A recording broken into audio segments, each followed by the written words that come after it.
Баршаңызға қайырлы күн. Сіздерге капкейкидің жасалу жолын көрсететін боламын. Құрамдарын видеоның астына описанияға қалдырдым. Алдымен таза ыдысымызға 2 жұмыртқамызды және де қантымызды салып араластырамыз. Бөлек ыдысымызға айранға ас содасын қосып, екеуін араластырып қоямыз. Қанты әбден ерігенше, міне осылай миксердің көмегімен араластырамыз, айранды құямыз. Осыдан кейін сұйық майымызды құямыз, тағы да араластырып жібереміз.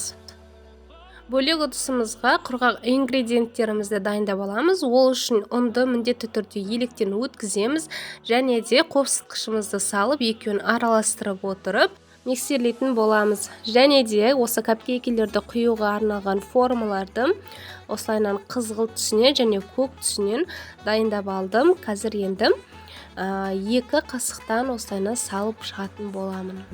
Бұл капкейкелер сөзсіз өте дәмді болып шығады.